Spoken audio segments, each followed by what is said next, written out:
Olá, telespectadores da Telesópolis TV, programa Opinião. Estamos aqui mais uma vez e agora no momento histórico, um momento complicado na nossa vida, que é a guerra da Ucrânia, a invasão da Ucrânia pela Rússia, né? Pelo presidente Vladimir Putin, por ordem dele. E volto a dizer algo que eu já disse 2 ou 3 programas atrás, eu continuo dizendo, que é a história se repetindo. Há exatamente 100 anos atrás, né, em 1922, 100 anos atrás, nós começamos a ter os problemas que foram desembocar, como diria o caipira, na Segunda Guerra Mundial, né, em 1939. Então, foi uma chocadeira de problemas, né? Foi um ovo de serpente chocado por praticamente 17 anos. Nós precisamos tomar cuidado e olhar para o futuro, e olhar para a história, olhar para trás, para não deixar repetir o que já aconteceu. No momento em que o Putin invade a Ucrânia, nós estamos revivendo momentos históricos perigosíssimos, porque foi nessa época, em 1922, que nós tivemos a ascensão do fascismo na Itália, com o Mussolini, Benito Mussolini, o Duce, assumindo o poder na Itália. E nessa época nós também tivemos o surgimento do Partido Nazista, que não chegou ao poder em 1922, ele vai chegar um pouco mais tarde, mas já está fermentando, ele já está em fase embrionária praticamente, né? Porque é um partido que vai ganhar as massas alemãs, partindo do princípio de que os judeus mandam no mundo, controlam o dinheiro do governo, que não é mentira, e que a Alemanha foi penalizada na Primeira Guerra Mundial e tudo que aconteceu foi culpa do armistício firmado pelas potências que venceram a Primeira Guerra Mundial. E nós vamos ter aí uma configuração histórica muito complicada.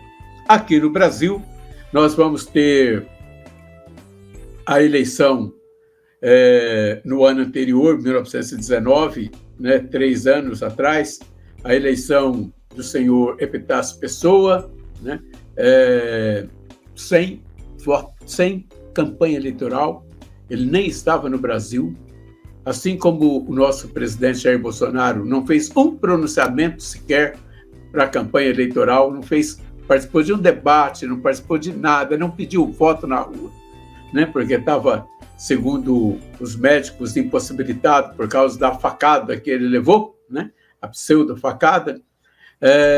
Nós também elegemos um presidente da República, Epitácio Pessoa, que não pediu voto, que ninguém sabia quem era. Ele era apenas o advogado escolhido para representar o Brasil no armistício da Primeira Guerra Mundial em 1918. Agora, é interessante a gente discutir sobre Putin, sobre Rússia e sobre Ucrânia, porque foi exatamente em 1922, no dia 30 de dezembro de 1922, que os bolcheviques fundaram a União das Repúblicas Socialistas Soviéticas, a URSS, alinhando em torno de si Ucrânia, Lituânia, Letônia, Cazaquistão e todos os tãos da vida, formando-se a União das Repúblicas Socialistas Soviéticas em torno de Moscou, em torno da Rússia. Na verdade, a Rússia passou a ter um novo nome, que era o URSS. Se tornou uma potência militar.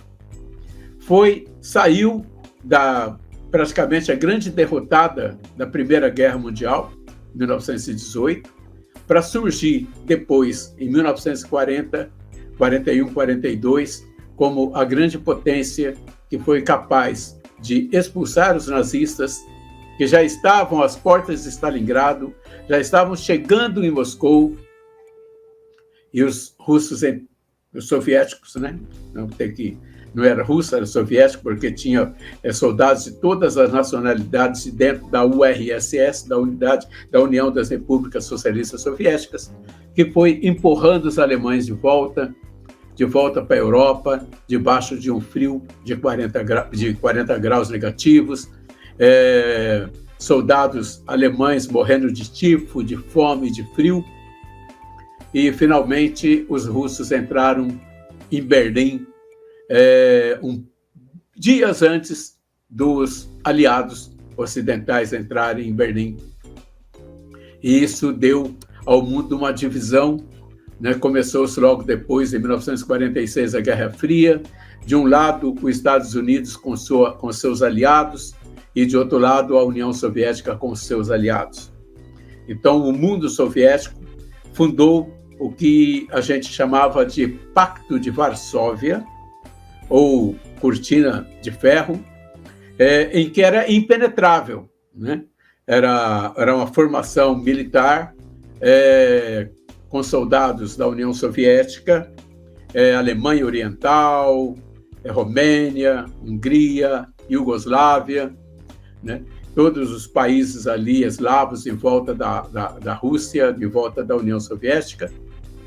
E do lado de cá, Alemanha Ocidental, França, Inglaterra, nós, né, o mundo ocidental, que se formou uma instituição militar chamada OTAN, Organização do Tratado Norte, do Oceano do Atlântico Norte. Como que é? Organização do Tratado do Atlântico Norte, OTAN. Que é, na verdade, um braço armado dos países do mundo ocidental que apoiavam os Estados Unidos, que faziam parte do time dos Estados Unidos, pronto para qualquer enfrentamento contra as tropas do Pacto de Varsóvia, formado pelos países que estavam em volta da União Soviética. Essa era a missão da OTAN e a missão do Pacto de Varsóvia. Estavam sempre prontos para uma iminente guerra que acabou transformando a nossa juventude, a minha, por exemplo, numa juventude que morria de medo de uma guerra nuclear, da possibilidade de uma guerra nuclear, do inverno nuclear, de soltar bombas atômicas, bombas de hidrogênio, porque, segundo eles diziam na época, Estados Unidos e Rússia tinham armamentos nucleares capazes de destruir o mundo várias vezes. Bastava uma vez só, né? Mas era para várias vezes. Quando cai o Muro de Berlim e acaba a União Soviética, acabou junto o Pacto de Varsóvia. A Alemanha Oriental depois se juntou com a Alemanha, a Hungria saiu a Hungria, Tchecoslováquia, Iugoslávia, todos eles ganharam sua independência novamente, incluindo a Ucrânia, né? A Ucrânia vai demorar um pouquinho mais, porque ela vai ficar na SEI, nas comunidades russas, né? Em volta ali até eles se organizarem. E aconteceu uma coisa, o Pacto de Varsóvia acabou, mas a OTAN não acabou. A OTAN continuou. A OTAN continua existindo. E, para piorar a situação, a OTAN cooptou para ela, conestou para ela todos os países que estavam em volta da antiga União Soviética. E o último país agora que queria entrar na OTAN seria a Ucrânia, na porta do Kremlin, na porta de Moscou, na porta da Rússia. E foi aí que o Putin levantou a cabeça e falou, não, aqui não. Aqui não, vocês não vão pôr bomba atômica virada para a minha cidade, para o meu estado e para o meu povo. Essa é a grande guerra que está acontecendo desde ontem, né? Por quê? Porque simplesmente os Estados Unidos e os países ocidentais não desmancharam a OTAN, assim como a União Soviética desmanchou o Pacto de Varsóvia. Eles continuaram militarizados, aumentaram a sua capacidade bélica e chegaram às portas as portas de Moscou, né? Porque a partir do momento que eles colocarem o pé dentro da Ucrânia, a Ucrânia se transforma num caminho para que o mundo ocidental possa dominar a Rússia. E acho que nenhum cidadão vai querer que isso aconteça, né? Nenhum cidadão russo, né? Assim como em 1963, quando houve a crise, foi 63, 61, agora eu não lembro, quando houve a crise dos mísseis em Cuba, que os Estados Unidos simplesmente juntou o mundo inteiro ocidental para se colocar contra a instalação de ogivas nucleares da URSS em Cuba, que estaria o quê? A 140 quilômetros de Miami, na Flórida. E os Estados Unidos falaram, aqui não, negão, aqui não. Então, é mais ou menos isso que está acontecendo. Então, vamos tomar cuidado, vamos olhar de perto o que está acontecendo e vamos torcer para que os erros do passado não se repitam. Até mais.